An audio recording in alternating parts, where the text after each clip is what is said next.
So, welcome to Russia. Travel didn't open to Americans until after the Curtain Wall fell. So, I don't think it was until about 1990. No, that's not right. 1980. It was in the late 80s where you could actually begin to travel. And maybe it was 1990 that you could begin to travel. So, it was late 80s, early 90s, you could begin to travel. And I know this because I actually got a visa when I was backpacking around Europe and went in 1998. And it was very surreal for me. I grew up at a time that the US and Russia were mortal enemies and we were taught to fear them. And so going behind the Iron Curtain was a little, it was mysterious, so it was compelling, but it was also a little like going into the enemy's home, so to speak, right? And turned out that it was completely different, obviously, than what had been portrayed. The country was actually kind of falling apart. And at the time that I went, the ruble had just crashed, and there were a lot of people living in the streets, living like lines of people.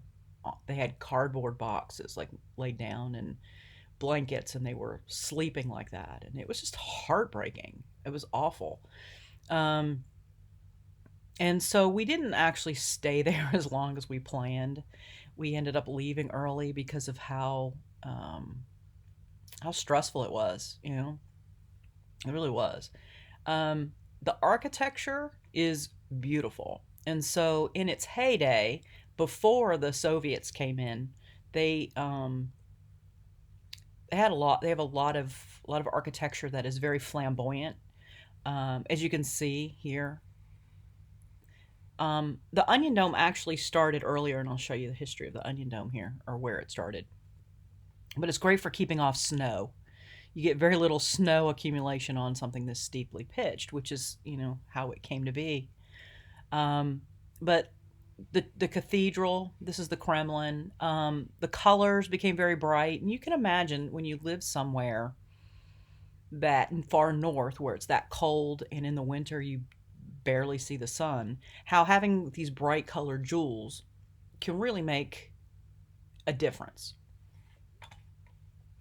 Russian architecture primarily started out as Viking built log cabins during the medieval times, and this is an example of what they look like. Just, a lot of trees, so a lot of wood. Obviously, this didn't weather very well just because of the snow. Wood will rot when it is alternately exposed to dry and wet conditions. If it's kept permanently dry or permanently wet, it will not rot. It has to have that cycle.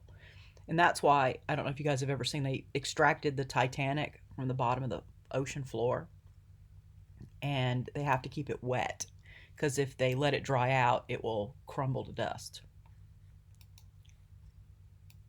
Okay, so wood, right? So we're still building with wood. This was built without nails. This is a really cool type of architecture that was built without nails. They built everything with wood slots and biscuits, or they dovetailed the wood together. And you don't really need nails if you can put enough pressure on it so that it holds it so that it won't fall apart. And so this was built back in the medieval, right around the medieval times. So it's still standing. Now, obviously, they take care of it, but onion domes actually started out in wood, and if you look at them up close, they are made out of they look like scales. And that's why scales are kind of an interesting architectural element that's still with us. And so this is the next, iteration. And then they began to paint it because if you paint wood, you protect it from the elements and it lasts longer. And so what began to happen is the architecture started to become candy. It began to be more about how ornate and decorated it could be rather than so much about balance. And they began to lose the balance. And so it essentially began to just literally become pure eye candy. So it was all about the decoration. Where it started out as functionality, it ended up as pure decoration. And so as we just looked at the Baroque and Rococo styles, that that that period is what created all these colorful, magnificent domes. Now, so far, everything we've looked at has been a church. Um, However, you can't really differentiate between the churches and the houses. And this is actually a Victorian house, but it's got the onion domes on it. Is that a house or is that a church? It's I can't see the detail. It looks to be Rococo with the onion domes. It may be a church. It may be something else. So the buildings just all began to look the same. That's definitely Baroque. Well, could be Rococo.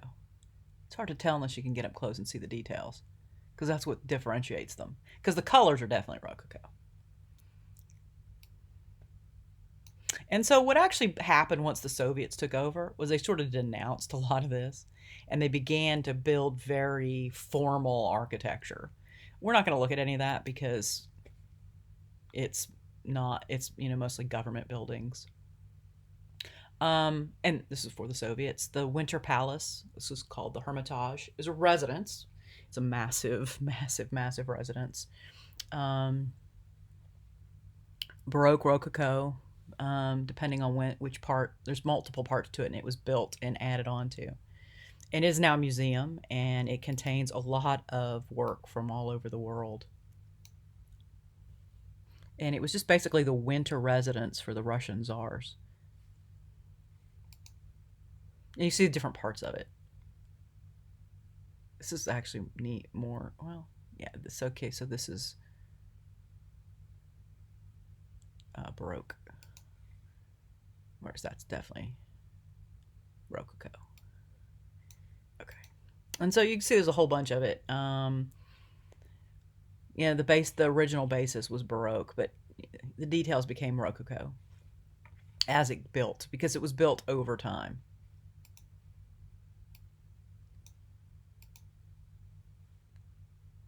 You could see a lot of additions, and this is the inside. And so you can see why there was a revolution. Not much different than what happened in France. I think this is even more ornate than the Louvre. And so we went here, and after about 3.5 hours of looking at art, I just couldn't look at art anymore. So we wandered around. It's hard to believe, but you get oversaturated, especially when you're really looking at it. And so we wandered around looking at this. I mean, it's just incredible, the craftsmanship. And it becomes difficult sometimes as an artist. You want to appreciate and admire the artist's work, but at the same time too, that this is why, people starving and they're spending money on this. And so it's like, well, it's also beautiful art, but it's definitely not worth anybody starving over, of course. And so that's something we're actually going to talk about. We're actually going to talk about the philosophy behind this, because it is a topic of consideration. So these are just some of the Fabergé eggs that was a crown that one of the czars wore, and those are diamonds and pearls and a gigantic ruby. Fabergé eggs, that was a thing. Decorated eggs. And so you could just see the expense that was put into these buildings. Lots and lots and lots of gold everywhere.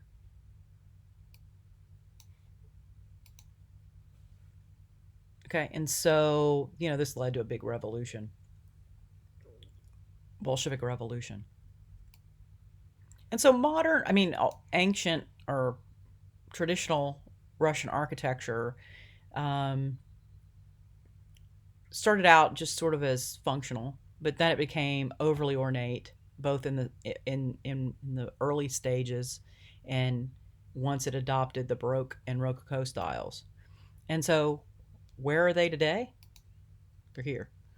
So they've completely kind of gone back to their roots in terms of materials being wood, being natural, blending more with the being more harmonious, reduced in scale.